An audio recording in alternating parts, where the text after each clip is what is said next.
이 시간 말씀을 받습니다. 이 복된 시간에 주시는 하나님의 말씀은 사도행전 24장 24절에서 25장 5절까지의 말씀입니다.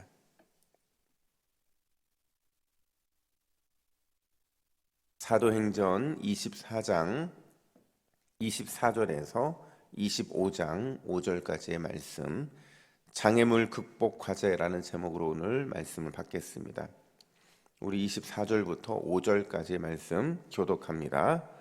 수일 후에 벨릭스가 그 아내 유대 여자 드루실라와 함께 와서 바울을 불러 그리스도 예수 믿는 도를 듣거늘 바울이 의와 절제와 장차 오는 심판을 강론하니 벨릭스가 두려워하여 대답하되 지금은 가라, 내가 틈이 있으면 너를 부르리라 하고, 동시에 또 바울에게서 돈을 받을까 바라는 고로 더 자주 불러 같이 이야기하더라.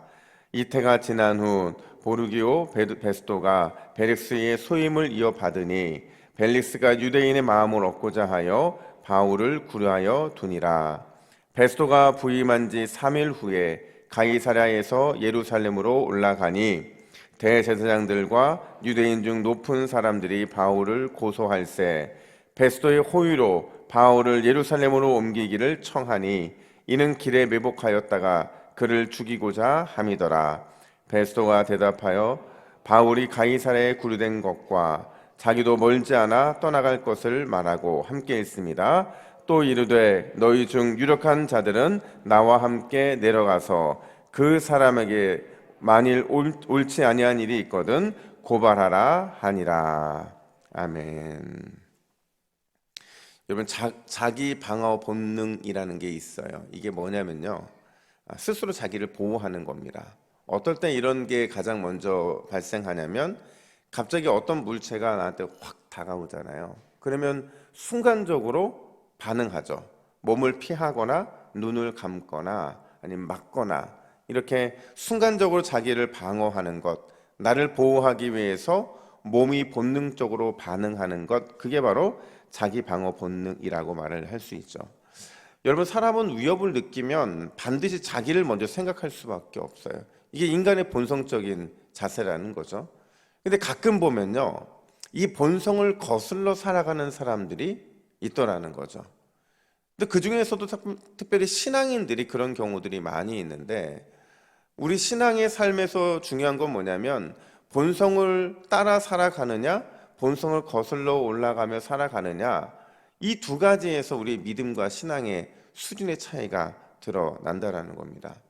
우리가 오늘 본문을 묵상하면서 우리가 놓치면 안 되는 게 뭐냐면 두 종류의 사람이 대비되고 있는 걸 놓치면 안 돼요.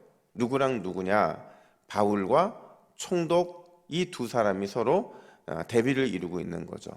총독이라 함은 바울을 옥에 가두었던 벨릭스, 그리고 그 이후에 후임으로 오고 있는 베스토, 이 두 사람을 다 총칭하는 겁니다.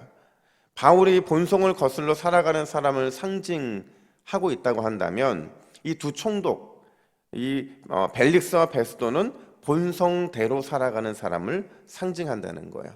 근데 중요한 거는 중간지대는 없어요. 그러니까 나는 뭐 적당히 본성을 거슬러 살아가기도 하고 적당히 본성대로 살아가기도 하고 이런 게 없다는 거예요. 둘 중에 하나일 수밖에 없다는 겁니다. 본성을 거슬러 살아가는 바울처럼 살든지 아니면 본성대로 살아가고 있는 이 총독들처럼 살든지 둘 중에 하나밖에 없다는 거예요.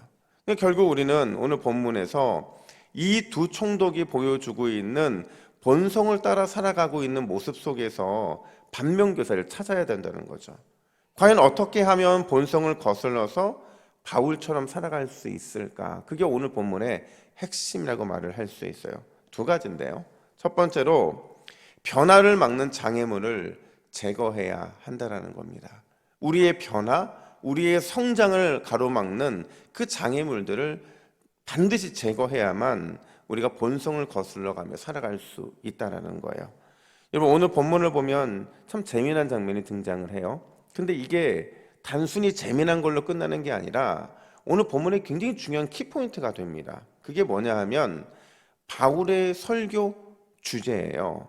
여러분, 기독교에 대해서 궁금했던 벨릭스와 그의 아내 루스드라, 이 두 사람이요, 바울을 수차례 부릅니다. 수차례 불러서 예수 그리스도를 믿는 도회대에서 설교를 요청을 해요. 그러니까 기독교에 궁금했던 것 같아요. 정치적으로 유력한 사람이죠. 이 사람이 회심만 하게 되면 이제는 뭐 본인이 마음 놓고 예수님을 전해도 되는 그런 상황에 놓여 있었는데, 바울이 어떤 설교를 해야 옳으냐면 복음 설교를 해야죠.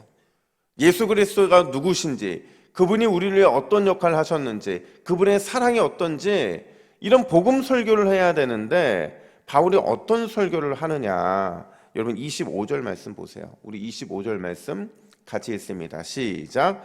바울이 의와 절제와 장차 오는 심판을 강론하니 벨릭스가 두려워하며 대답하되 지금은 가라. 내가 틈이 있으면 너를 부르리라 하고. 아멘. 바울이 어떤 설교를 해요? 세 가지 주제인데 의와 절제와 심판에 대한 주제의 설교를 하고 있다는 거예요. 어떻게 하면 올바른 삶을 살 것인가? 어떻게 하면 절제하는 삶을 살 것인가? 그리고 궁극적으로 어떻게 하면 장차 오게 될 그 심판을 피할 수 있도록 준비하며 살아갈 수 있는가를 바울이 지금 설교를 하고 있다는 거예요. 여러분, 바울이 왜 이런 설교를 했을까요? 복음을 설교해서 돌이키게 만들고 복음 설교를 해서 내 사람으로 만들 수도 있었는데, 왜 바울은 이런 주제를 가지고 설교를 했고, 더 놀라운 것은 벨릭스는 왜 이 바울의 설교를 듣고 두려움을 느꼈고 심지어 이제 더 이상 설교 듣기를 거부하는 것일까 하는 겁니다. 여러분, 그 이유가 뭘까요? 오늘 본문에는 등장하지 않지만 역사에 보면 이 두 사람, 벨릭스와 그의 아내 루스드라 같은 경우는 윤리적인 문제가 있었다고 해요. 그러니까 드루실라죠. 어떤 윤리적인 문제였냐면 결혼하는 데 있어서 두 사람이 궁극적으로 의지했던 건 마술이었대요. 그러니까 마술의 힘에 의지해서 결혼을 했고, 심지어 드루실라 같은 경우는 이 결혼은 첫 결혼이 아니었다는 거죠. 유대인이었거든요. 근데 정당한 이유로 이혼을 한 게 아니라 정당하지 못한 이유로 이혼을 하고 세 번째 결혼을 하고 있었다는 거죠. 근데 그 세 번째 결혼을 한 사람이 벨릭스라고 한다면 이 여자의 이 결혼 생활은 어떻게 보면 자신의 성공과 잘 삶을 살기 위한 그런 결혼이었을 가능성이 높다는 거죠. 그래서 바울은 이들의 윤리적인 문제를 정확하게 알고 있었어요. 아무도 그 윤리적인 문제를 이 정치적인 가장 권력자 앞에서 한 적이 없었는데, 그 문제를 지적하기 위해서 의와 절제와 심판을 주제로 설교를 했고, 이 벨릭스와 드루실라는 자신들의 문제가 드러나니까 두려움을 느낀 거예요. 그리고 결국에는 더 이상 설교 듣기를 거부하고 있었다는 거죠. 그러니까 저는 이런 생각이 들어요. 오늘 본문을 보면서 만약에 이 역사는 만약에 성립되지는 않지만, 만약에 벨릭스와 드루실라가 바울의 설교에 제대로 반응했으면 어땠을까?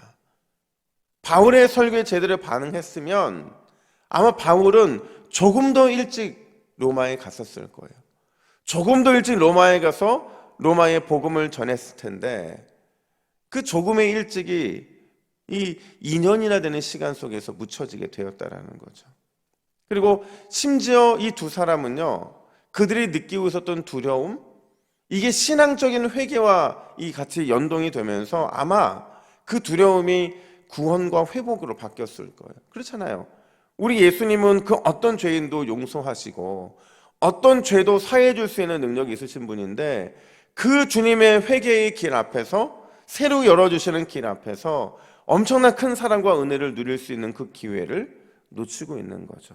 자신의 인생 앞에 있는 이 부적절한 과거의 문제가 이 두 사람의 신앙이 자랄 수 없는, 또 신앙을 가질 수 없는 장애물로 나타나고 있는 겁니다.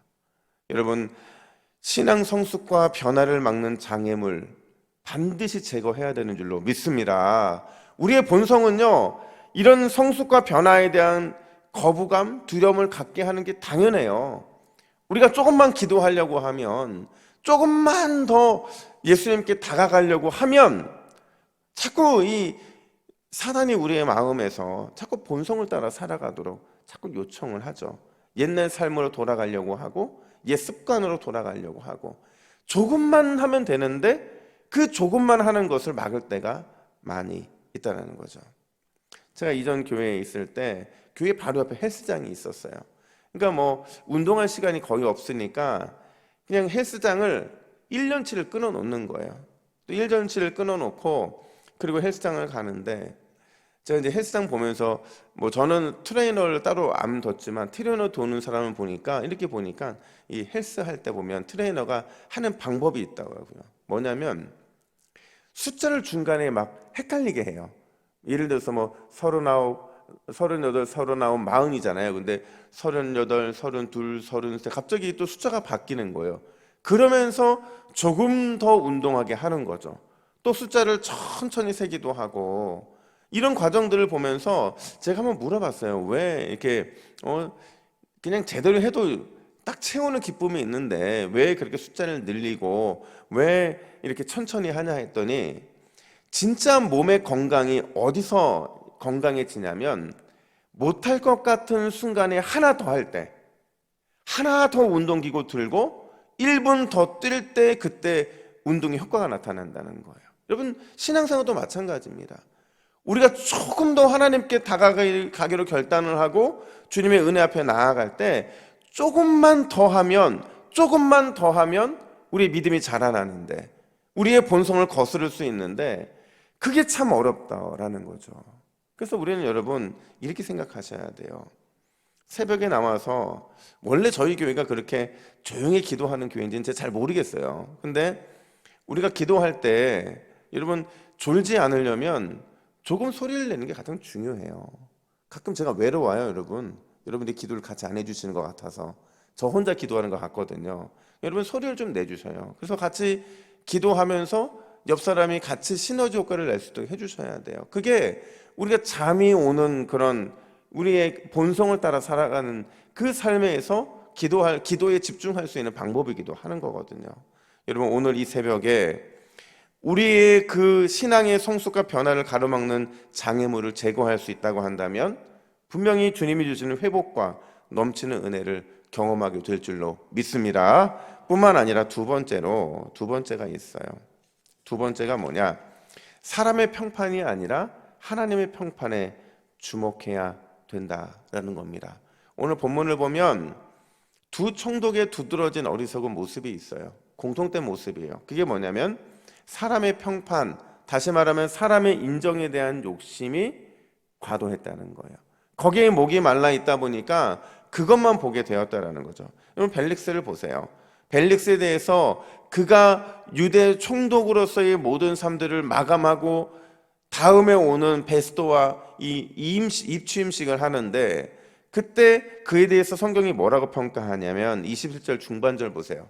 우리 화면 보시고 같이 읽습니다. 시작. 벨릭스가 유대인의 마음을 얻고자 하여 바울을 구류하여 두니라.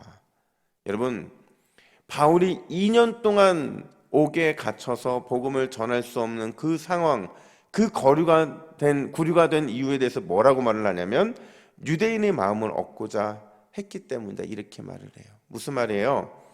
유대인들로부터 좋은 평가를 받기 위해서 또 유대인들 사이에 평안을 주기 위해서 나름 평안이죠. 바울을 2년 동안 그냥 옥에 가두어 놨다는 거죠. 베스도는 어때요? 베스도 역시도 1절에 보면 이렇게 말하거든요. 베스도가 부임한 지 3일 후에 가이사랴에서 예루살렘으로 올라가니. 순서가 바뀌었어야죠. 베스도가 만약에 부임을 했으면 옥에 갇혀있는 2년 동안 무고하게 옥에 갇혀있는 바울을 먼저 만났어야 되는데 그가 행했던 게 뭐냐면 부임하자마자 3일 후에 가이사랴에서 예루살렘으로 올라갔대요. 유대인들 중에 유력자들을 만나기 위해서였다는 거죠. 로마 시민권자를 2년씩이나 옥에 갇혀있다는 사실을 그가 몰랐을까요? 알았겠죠. 알았음에도 불구하고 유대인들의 이 평판 인정받기를 원해서 그는 예루살렘을 먼저 방문하고 있었다는 거죠. 여러분 우리가 사람들의 평판이라는 함정에 빠지는 순간 우리는 길을 잃어버릴 수밖에 없어요. 누군가가 나를 어떻게 평가할까에 대한 마음에 너무 마음을 뺏기다 보면 우리는 믿음이 자라지 않고요. 믿음만 자라지 않는 게 아니라 영적인 방황을 할 수밖에 없어요. 왜요? 그 평가에 내가 모든 신앙생활에 초점을 맞추고 살아왔기 때문에 그런 거죠. 근데 우리는 만약에 하나님의 평판, 하나님의 평가에 마음을 두고 살아갈 수 있다고 한다면 우리는 매일매일의 삶이 주님 앞에서 신실한 삶을 살아갈 수밖에 없다라는 겁니다. 여러분 기억하세요. 사람은 우리의 이 타이밍에만 반응할 수 있게 하지만 하나님은 매 순간이 우리의 타이밍으로 만들어 주세요. 그래서 우리를 늘 주목하신다는 얘기입니다. 여러분, 우리는 사람의 평판에 움직이는 사람들이 아니라 하나님의 평판에 움직이는 성숙한 기도의 사람들이 되어야 될 줄로 믿습니다. 오늘 화면 보시고 우리 기도 제목 같이 함께 보겠습니다. 같이 읽습니다. 시작. 주여, 변화와 성숙을 막는 장애물을 발견하는 이 새벽이 되게 하옵소서. 사람의 평판이 아닌 하나님의 평가에 주목하여 지체 없이 하나님을 향해 비상하는 믿음을 갖게 하옵소서. 할렐루야. 우리 이 기도 제목을 함께 기도하는 이 복된 새벽이 되기를 예수님의 이름으로 축복합니다. 기도하겠습니다. 하나님 아버지, 우리의 변화와 성숙을 가로막는 장애물이 무엇인지 이 새벽에 우리가 발견하기를 원합니다. 주님께 더 가까이 나아가기 위해서 하나님 그 장애물을 반드시 발견하게 하여 주시고, 발견된 장애물들은 속히 제거하여서 주님 앞에서 오늘 이 새벽에 변화되고 또 영적으로 성숙하는 놀라운 은혜를 우리 모두가 누릴 수 있도록 역사하여 주시옵소서. 하나님, 우리는 사람의 평판에 움직이는 사람들이 아니라 하나님의 평가에 더 주목하는 사람들이 되어야 되는 줄로 믿습니다. 하나님, 우리가 다른 사람들의 말에 일희일비하지 않도록 인도하여 주시고, 나를 사랑하시고 나를 끝까지 주목하시는 우리 주님께만 나의 모든 생각과 마음을 쏟을 수 있도록 역사하여 주시옵소서. 특별히 이 시간 감사 예물을 드리는 귀한 감사 예물을 받아주시고, 특별히 양약 수술 이후에 치료 교정에 들어가는 귀한 딸을 붙들어 주셔서 온전하게 잘 교정될 수 있도록 주님의 능력의 손으로 안수하여 주시옵소서. 오늘 이 새벽에 주님 만나기를 간절히 소원하오며 예수님의 이름으로 기도하옵나이다. 아멘.